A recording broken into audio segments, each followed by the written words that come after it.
Hari Om friends, welcome once again to our Sanatan Duniya Channel, your spiritual home. In this video, I shall be narrating the story or Katha of the Papmochani Ekadashi Vrat, which normally comes during the Krishna Paksha or dark fortnight of the Chaitra month of the Hindu calendar, which normally corresponds to March or April month of the English calendar. The Katha or story of the Papmochani Ekadashi Vrat is as follows. Shri Yudhishthir Maharaj said, O Supreme Lord, I have heard from you the explanation of the Amalaki Ekadashi, which takes place in the bright fortnight of the month of Falguna, February-March. And now I want to hear about the Ekadashi which takes place in the dark fortnight of the month of Chaitra, March-April. What is its name, O Lord, and what results can be obtained by observing it? The Supreme Personality of Godhead, Lord Sri Krishna, replied, O best of kings, for the benefit of all, I am pleased to describe to you the glories of this Ekadashi known as Papamochani. The story of this Ekadashi had once been told to the Emperor Mandata by Lomasha Rishi. King Mandata spoke to the Rishi, O great sage, for the benefit of all people, tell me the name of the Ekadashi occurring during the dark fortnight of the Chaitra month and also explain the merits of observing that Ekadashi. Lomasha Rishi replied, the Ekadashi occurring during the dark fortnight of the Chaitra month is called Papamochani. For a faithful devotee, it removes the influence of ghosts and demons. O lion among men, this Ekadashi also rewards the 8 perfections of life, fulfills all desires, purifies the life of all sinful reactions, and makes one perfectly virtuous. Now listen to the historical story of this Ekadashi and Chitra Ratha, the chief of the Gandharvas, heavenly musicians. In the spring season, Chitraratha, accompanied by heavenly dancing maidens, once came to the beautiful forest full of various flowers. There he and the maidens joined the Gandharvas and many Kinnaras and Lord Indra, the king of heaven, who liked to go there. All felt that there was no better garden than this forest. Many sages were also there in escape and penance. The demigods especially enjoy visiting this heavenly garden during the months of Chaitra and Vishakha, April-May. There lived a great sage named Medhavi in the forest, and very attractive dancing girls were always trying to seduce him. A famous girl, Manju Ghosha, devised many ways to woo the exalted Muni, but out of the great respect for the sage and his power, which he had attained after years of austerity, she did not come very close to him. At a place which was 2 miles distant from the sage, she pitched a tent and began to sing very sweetly while playing the tambaura.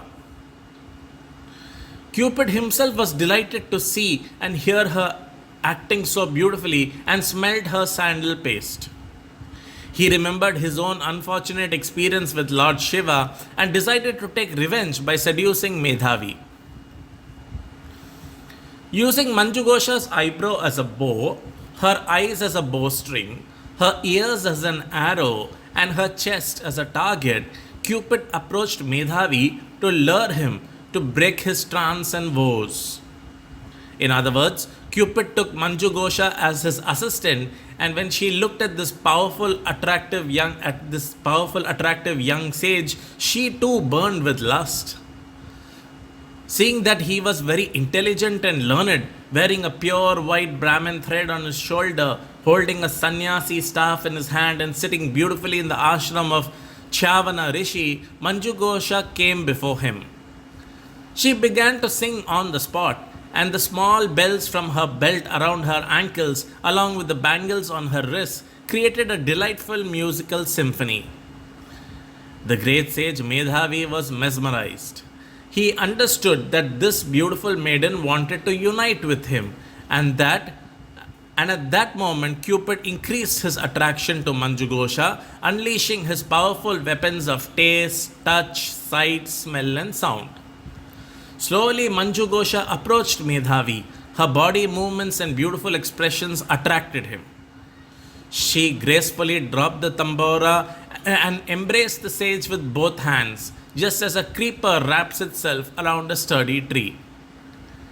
Ready, Medhavi gave up his meditation and decided to play sports with her, instantly repulsed by the purity of her heart and mind.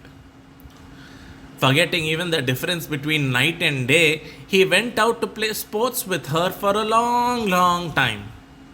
Seeing that the sanctity of the young yogi had seriously declined, Manjughosha decided to leave him and return home. She said, "O great one, let me go home." Medhavi replied, "But you have just arrived, beauty. Please stay with me at least until tomorrow." Fearing the yogic power of the sage, Manjughosha stayed with Medhavi exactly 57 years, 9 months, and 3 days. But all this time seemed to Medhavi a moment. She again said to him, "Let me go." Medhavi replied, "Oh dear, listen to me. Stay with me one more night and then you can leave tomorrow morning. Stay with me till I have done my morning duties and chanted the holy Gayatri mantra. Wait until then." Manjughosha was still in awe of the great sage's great yogic power, but she forced a smile and said, "How long will it take you to complete the morning hymn and ritual? Be compassionate and think about all the time you have already spent with me." The sage thought of his years with Manjughosha and then said with great wonder, "I have spent more than 57 years with you." His eyes turned red and began to emit sparks. He now regarded Manjughosha as death personified and the destruction of his spiritual life. "You cruel woman, you have turned all your hard-earned results into ashes." Trembling with anger, he cursed Manjughosha. "O sinner, O hard-hearted vile, you know only sin. May all the terrible fate be yours. O scoundrel, I curse you to become a pishacha." Cursed by the sage Medhavi, the beautiful Manjughosha humbly prayed to him, "O best Brahmin, be merciful to me and lift the curse." O great, it is said that association with pure devotees gives instant results, but their curse takes effect only after 7 days. I have been with you for 57 years, O Lord, so be merciful to me. Medhavi Muni replied, "O gentle lady, what can I do? You have destroyed all my austerities. But even though you have done the sinful deed, I shall tell you a way you can be released from my wrath. The dark fortnight of the Chaitra month is a good Ekadashi which removes all sins.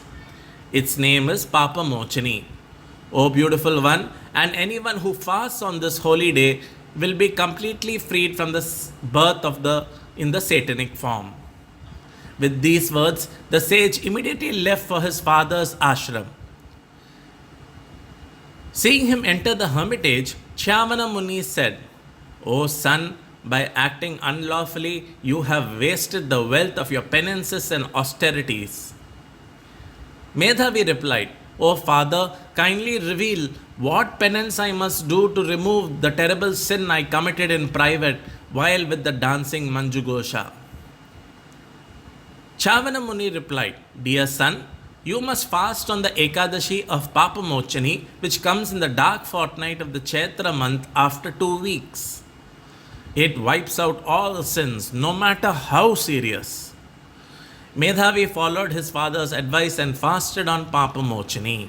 Thus all his sins were destroyed and he was again filled with great merits. Manjughosha also observed the same fast and got rid of the hobgoblin's curse. Having once again ascended to the heavenly realms, she also returned to her previous position. Lomasha Rishi continued, So, O king, the great benefit of the Papamochani Ekadashi fast is that whoever does it with faith and devotion, his sins are completely destroyed.